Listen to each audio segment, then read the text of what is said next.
Be still now, and I will tell you a tale. It begins deep within Valorian, the land of the lost. From the time the first humans were buried in damp, fertile earth, or sent out to sea on burning pyres, their souls have been guided into Valorian by an eternal lantern of Velos, the god of wisdom and death, taken to rest in a dream, and once a year beneath the morning moon, to return in spirits to an immortal realm, and spend one night in the company of the loved ones left behind. No, no, of course, that does not happen anymore. This was a very long time ago. Hush now and listen. Though Velos has always been the ruler of the underworld, there was a time when the god was not alone. Monsters roamed the dark kingdom. Spirits filled the caverns with laughter and song. And then there were the demons, wicked beings, the embodiment of all things foul and cruel, made of mortal sin and shame. When humans passed through the gates into Valorian, these spirits drained out of them, step by step, staying the bridge that connected our world to the next, then dripping into the river beneath. It was from these poisoned waters that the demons were born in flesh and beauty, crafted from regrets and secrets and selfish deeds that mortals carried with them after death. Today we call these demons the Dark Ones. Their numbers swelled as centuries passed. With time, the Dark Ones grew restless.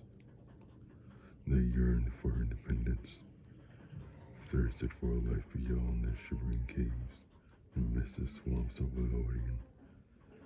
They went to Velos and asked to be allowed to travel forth into the mortal realm, to gaze upon the constellations of stars, to taste the salty wind on their tongues, to feel the breaths of warm sunlight on their ice-cold skin. But Velos ignored such pleas, for even gods can be foolish. Or perhaps it was foolishness, but cruelty. For the god that kept the demons, thus imprisoned a century as a century.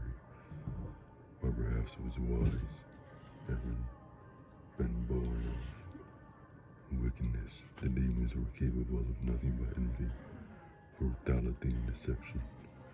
Perhaps the god already knew the truth. There was no place for these creatures among humans, who, despite their many faults, had also shown that they could lead lives full of goodness and grace. The Dark Ones stopped asking for freedom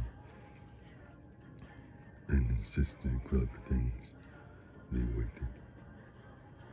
Hundreds of years they waited, watching, listening, and planning, until one morning moon, when the sky was so thick with clouds, the moon swelled a shroud from view, while Velos sat with their lantern aloft at the gates, showing the lost souls the way they returned to the world above.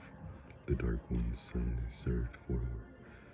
They cut through the throngs of waiting spirits, slaughtered what beasts tried to stop them. They were prepared for the Hellhounds, Velos' beloved servants, having cut strips of their own bodies' flesh to lure the hounds to their side. It worked. With the hounds placed at the god, unprepared, the demons overtook the bridge. In a desperate attempt to stop the horde, Velos shifted into the beastly form. The great black wolf that even today is said to guard Velos' gates. The beast was as big as a house, with fur like ink, massive prowling fangs, and twin stars like burning flames buried deep in each eye socket. But the Dark Ones were not frightened. The one who would become Erglon, the Adler King, lifted a bow that he himself had crafted from the bones of arrows and the ligaments of warriors. From his quiver, he took an arrow, its fletching made from the fingernails of dead children, its head cut from the hardened tears of the mortars. The demon knocked the arrow into place, took his aim and let it fly. straight into the heart of the god of death. The wolf roared and stumbled from the bridge, down to the depths of the thrashing river below, where Velos fell and the arrow into the head pierced their heart, stuck deep into the riverbed, where it would take root, where it would grow, pushing past the bridge and through the gates, a great alder tree that would never stop reaching for the sky. Velos would not die that day, if gods can die at all. But while the god of death lay powerless in the river below, the Dark One stomped overhead, their king at the helm.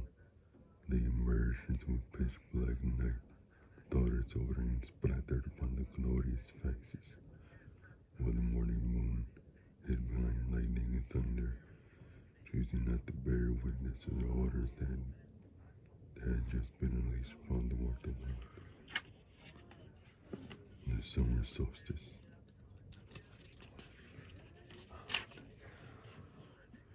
Chapter 1. Silverella stopped telling her tale, checking to see the children had finally fallen asleep. A moment passed where Nickel opened blurry eyes. Is the story over already? Zorota shifted toward him. You should know by now, she whispered, pressing down a lock of his fluffy blonde hair, that the best stories are never truly over.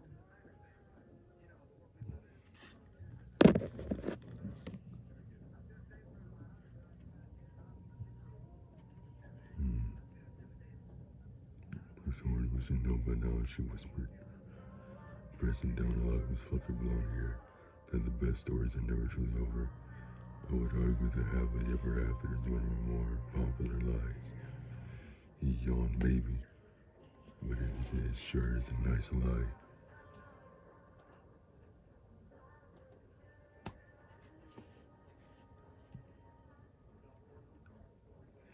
Sure is, she agreed. Now hush, it's time to go to sleep. I'll tell you more tomorrow. He paused no argument, just rolled onto his side to make more space for the little Gerdert, who was sandwiched between Nickel and Hans, with Fricks and Anna. Splayed awkwardly, it was at the foot of the bed. The 5 children had taken to sleeping in Zorela's bed, even though they had been given their own cots in the servants' halls.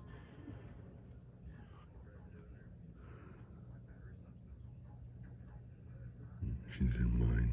There was something about the cluster of tangled limbs and open mouths, blue tongue-dyed lights, and mother complaints that someone was hogging the blankets that filled her heart with something close to compliment. How she did love these children, how she hated what had been done to them, how she tortured herself with guilt, knowing it was her fault, her and traitorous tongue.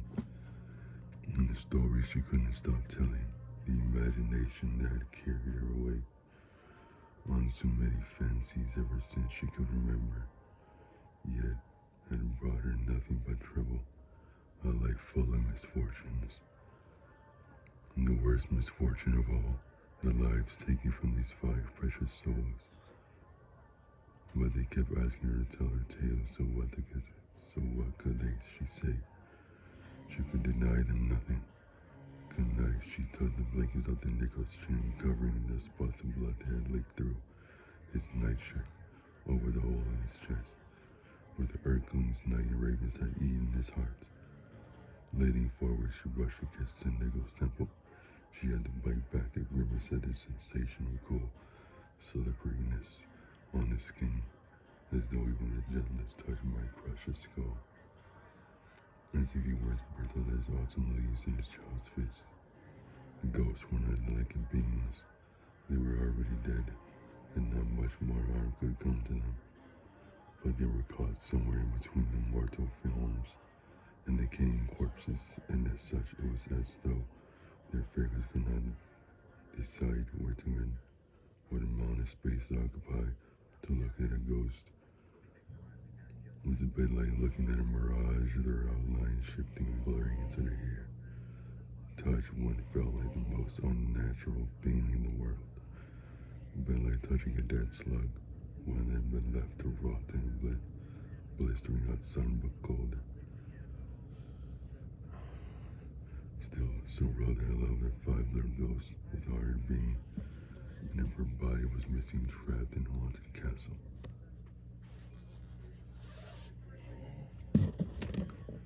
And she could no longer feel her heartbeat. She would never let them know how much she wanted to pull away.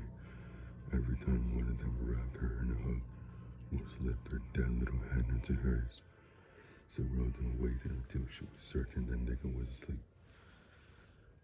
And Gurndurant had started to snore, quite impressively for such a tiny thing. Then she erased herself onto the bed and dimmed the lantern on the bedside table. She approached one of the lighted windows that overlooked the great lake surrounding the castle, where even sunlight shimmered on the water. Tomorrow was the summer solstice. Tomorrow she would be wed. A light tap on the door interrupted Sorrel's thoughts before they could fall into despair. She paced across the carpet, keeping the footsteps light to avoid disturbing the children opened the door. Manfred, the Erkling's coachman, and the first ghost Sorrel had ever met, stood on the other side. There was a time when Manfred had served the king and queen of Aldahide, when he had died in the massacre when the Erkling and his Dark Ones murdered all the inhabitants had claimed the castle for themselves. Manfred's death, like so many, had been brutal. In his case, steel chiseled through one eye. Chisel was stuck in the skull. Even now, the blood dripping slowly, eternally from his eye socket. Through all this time, Throat had begun to get used to the sight, and she greeted Manfred with a smile. I wasn't expecting you this evening, Manfred bowed.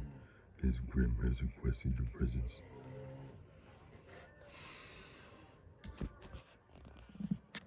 Her smile fell fast. Of course she has, she said, her tone sour. The children have just fallen asleep. Give me a moment. Take her time, but don't mind making them wait. Sorrel nodded knowingly and shut the door. Manfred and the ghosts might be serving the Dark Ones, but they loathed their masters. They tried to find small ways to annoy the Erkling in his court. Whenever they could, small acts of rebellion, but rebellion all the same. She retied her long hair into twin braids. It occurred to her that many girls, upon being summoned to the side of her husband to be might pitch some color into their cheeks, or place a dab of rose water along the collarbone, whereas Rhoda was tempted to sneak a dagger into her stocking, on the chance she might have an opportunity to stick it into her betrothed's throat. She cast one more glance at the children, noting how they did not exactly appear to be sleeping. They were too pale, their breathing too still. In the rest, they looked utterly dead.